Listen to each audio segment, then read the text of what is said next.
So you became sheriff after Sheriff Thornton passed. You were appointed Interim sheriff, interim sheriff, like Greg, and Judge. he had to Adam. appoint you. Yeah, And then I guess that happened within a matter of probably just couple overnight. overnight. And then you ran for office. Yeah. The next term you were. Well, see, when Sheriff Franklin died, I was planning on retiring in July. And I was going to do it at the first of the year. But he asked me to stay on with him because he was changing from Democrat to Republican. And he wanted me to help the boys run the sheriff's office while he politicked. Mm-hmm. So he passed away in February.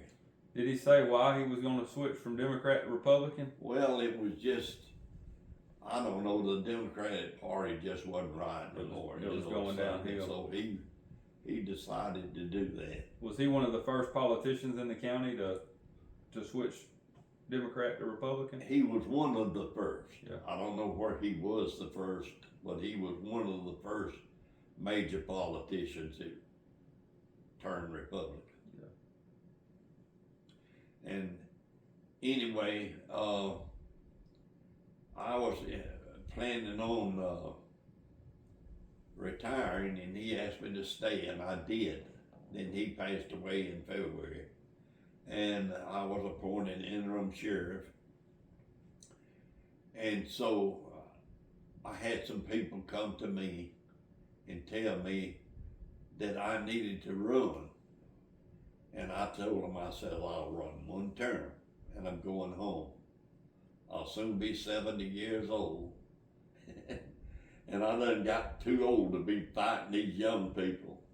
And anyway, I did run, and Republican or Democrat? I run Republican. Republican. And it was a successful thing. And so you were technically the first Republican sheriff the county had. That's right. At during that time frame. Yeah. And anyway, we had a good 4 years. Our crime rate did go up, but it went down. We got a few deputies added, and we started a court security thing because some of the judges throughout the counties was getting attacked.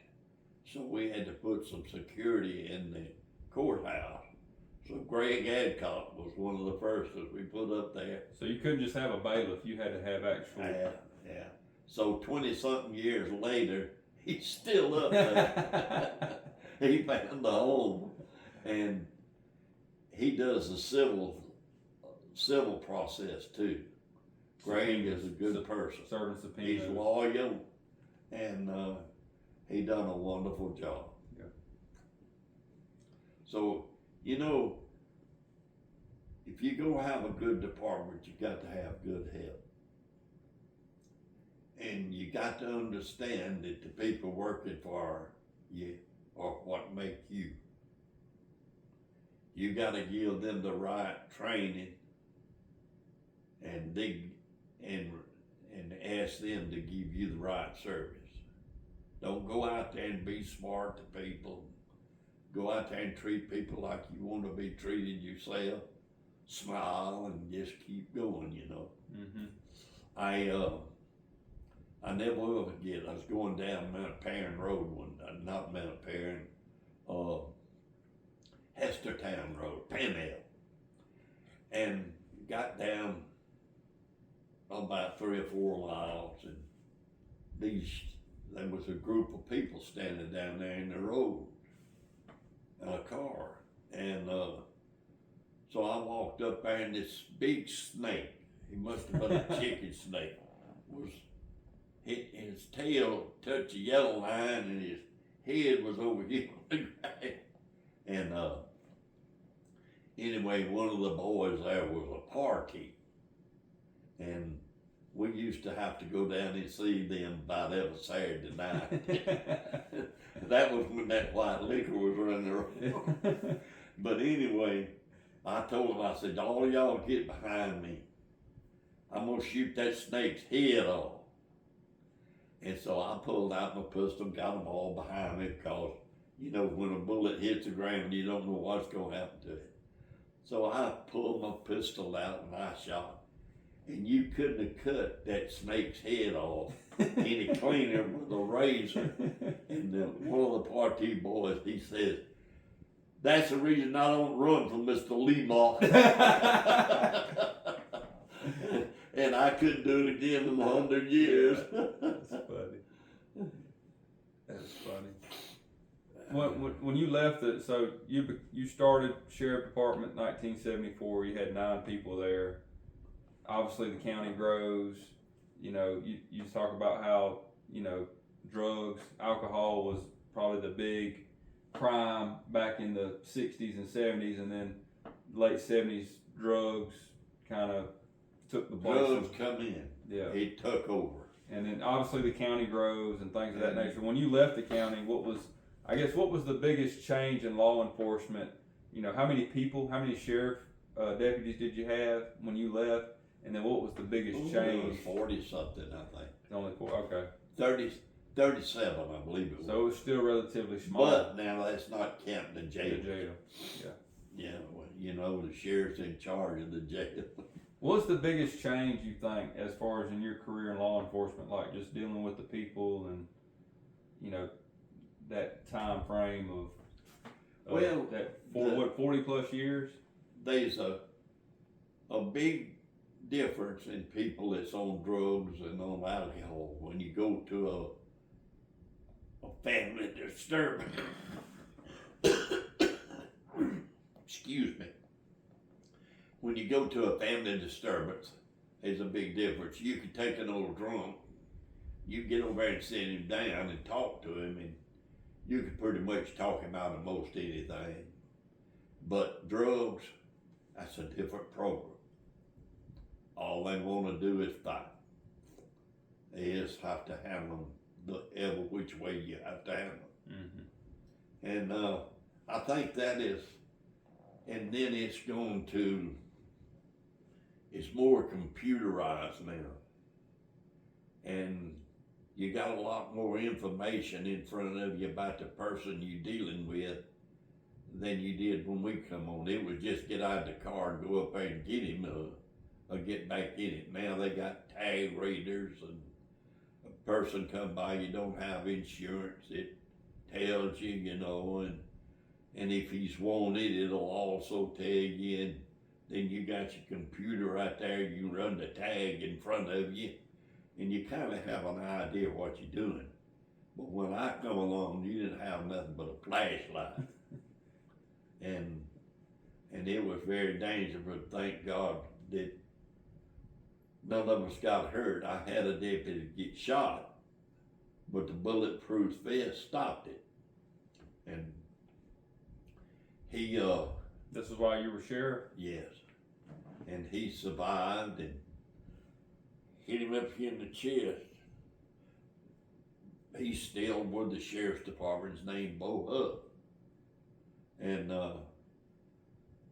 he was very lucky.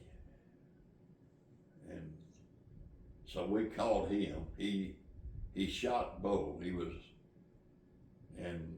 out there on the 81 highway, and he took off, and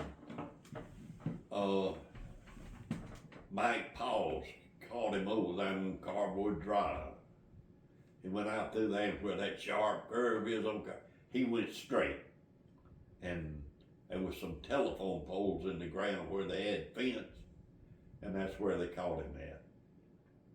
He still had his gun, and Mike took him without having to hurt him. I think he was kind of dazed when he hit that pole, but anyway, we captured him. Mm-hmm. But Bo still got that vest.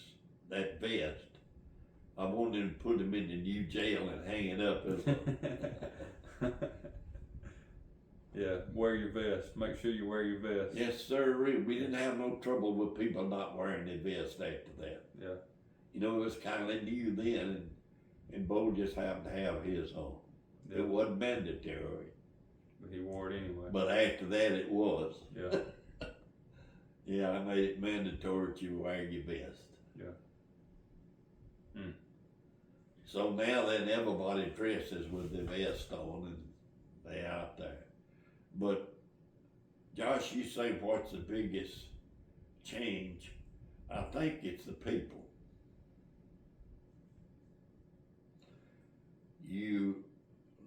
When I worked,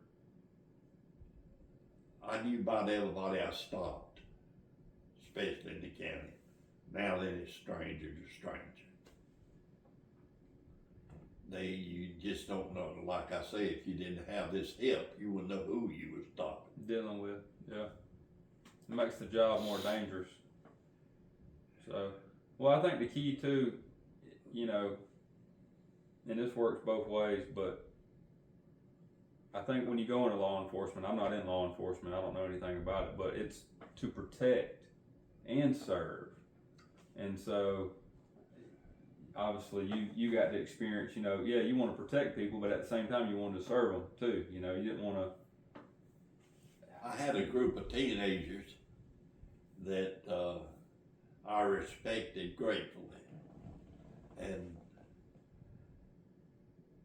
if they was out showing out in the old car, you know, I'd call it daddy. If I wrote them a ticket, that would just make the insurance go up back then. But if I called mom and daddy, that done more good. Yeah, they get regulated at home. Yeah. And some of them now's got children their own. Some of them tell me, "So I wish you was out there now and call me."